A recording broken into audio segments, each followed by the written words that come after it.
बात इसरो की करेंगे। इसरो भारत की आन बान शान है, एक ऐसी संस्था जिस पर हर भारतीय को गर्व है। इसके संघर्ष और सफलता की कहानी किसी फिल्मों के पहले पर्दे जैसी रोमांचक है। आजादी के 75 साल के मौके पर हम आपको देश के इस अमृत रत्न की ऊंचाई की उड़ान पर ले चलते हैं। मेरे प्यारे देशवासियों, आजादी को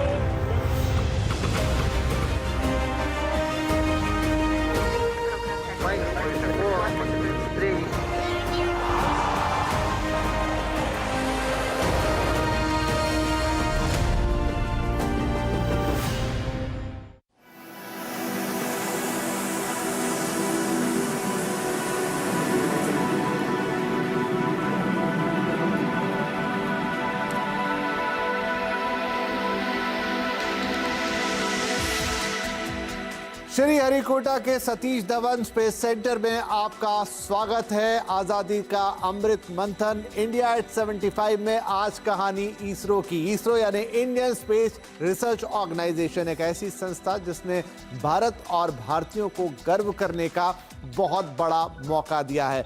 इसने स्पेस रिसर्च की फील्ड में इतने बड़े बड़े मुकाम हासिल किए हैं जिन्हें आज भी कई विकसित देश हासिल करने की कोशिश कर रहे हैं। तो आज हम इसरो की इस यात्रा को देखेंगे।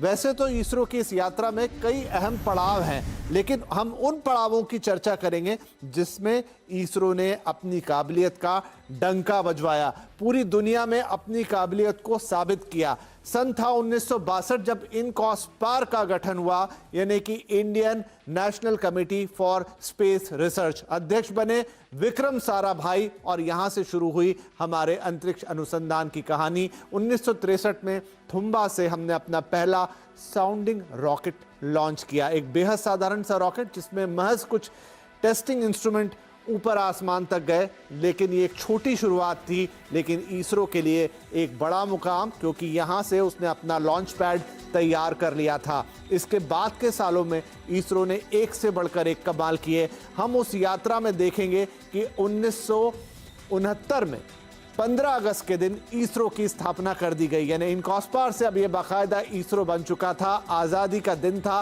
15 अगस्त का, और उसके बाद 1971 में श्रीहरिकोटा में सतीश धवन स्पेस सेंटर की स्थापना की गई। और ये खूबसूरत तस्वीर वहीं की है, और ये खूबसूरत नज़ारा जो आप देख रहे हैं ये भी वहीं का है। फिर आता है 1975। ये इसरो के लिए एक बड़ी तारीख है, क्योंकि यहाँ पर इसरो ने अपना पहला होममेड उपग्रह यानी कि सैटेलाइट आर्यभट्ट बनाकर तैयार किया। ये 3 तस्वीरें जो भारत में ही बने सैटेलाइट की हैं, आपको बता रही हैं कि किस तरह से तैयार किया गया। और याद कीजिए वो 2 रुपए का नोट जिस पर आर्यभट्ट की वो प्यारी सी तस्वीर होती थी और आपको और हमें गर्व करने का मौका देती थी। लेकिन आपने अपना सैटेलाइट बना लिया, लेकिन अंतरिक्ष में तो लेकर कोई और गया। हमारे पास अपना रॉकेट नहीं था। इसरो ने कहा चलिए रॉकेट बनाते हैं। 1979 में पहला एसएलवी ट्राई किया, यानी सैटेलाइट लॉन्चिंग व्हीकल, लेकिन यहां पर कामयाबी नहीं मिली। लेकिन इसरो कहां रुकने वाला था, महज 1 साल का वक्त और लिया और तीसरे प्रक्षेपण में एसएलवी 3 को सफलता के साथ उड़ा दिया। न सिर्फ यह अंतरिक्ष में पहुंचा, बल्कि अपने साथ रोहिणी सैटेलाइट को लेकर गया और उसे अंतरिक्ष की कक्षा में स्थापित कर दिया। 1980 में यह सफलता हासिल की गई, और इस सफलता के पीछे जो 3 बड़े व्यक्ति थे उनकी तस्वीर देखिए। सतीश धवन साहब, एपीजे अब्दुल कलाम और एस श्रीनिवासन, ये इस टीम का हिस्सा थे जिसने ये सफलता हासिल की थी। रोहिणी उपग्रह अपनी कक्षा में स्थापित हो चुका था और इसरो ने अपने लिए एक और मुकाम हासिल कर लिया था। यहां से इसरो की कहानी आगे बढ़ती है और अब केंद्रित हो जाती है अपने रॉकेट्स के डेवलपमेंट पर, क्योंकि इसरो को और बड़े काम करने थे। लेकिन बीच में उसने अपने सैटेलाइट डेवलपमेंट के काम को कभी नहीं छोड़ा।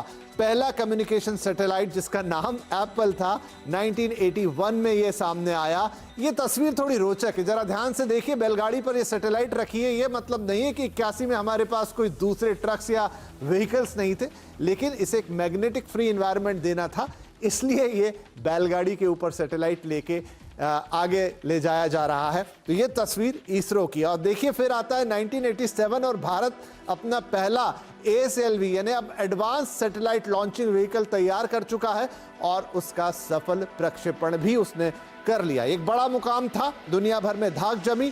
फिर आया 1994 जहां पर पोलर सैटेलाइट लॉन्चिंग व्हीकल का भी सफल प्रक्षेपण कर लिया गया। IRS-P2 को ही अपने साथ अंतरिक्ष में लेकर गया और सफलतापूर्वक उसे उसकी कक्षा में स्थापित कर दिया। फिर इसरो कहां रुकने वाला था, उसने अपने आप की उड़ानों को कमर्शलाइज किया और 1999 से हमने विदेशी सैटेलाइट्स को भी अपने रॉकेट से अंतरिक्ष में भेजने का काम शुरू कर दिया। फिर नई सहस्त्राब्दी में नई ताकत मिली और भारत ने अपने GSLV रॉकेट का सफल प्रक्षेपण किया। यह रॉकेट ज्यादा ताकतवर था, अपने साथ ज्यादा पेलोड्स ले जा सकता था। इनफैक्ट इसरो ने एक कीर्तिमान भी बनाया, 100 से ज्यादा सैटेलाइट्स को एक साथ अंतरिक्ष में ले जाने का। और उस तरीके से हमने देखा कि हमारी इस कामयाबी को दुनिया ने भी सलाम किया।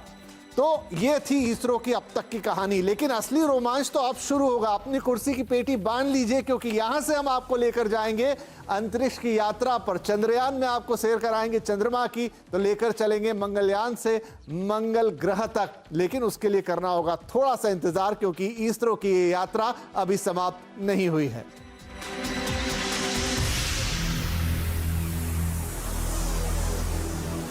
मेरे प्यारे देशवासियों, आजादी को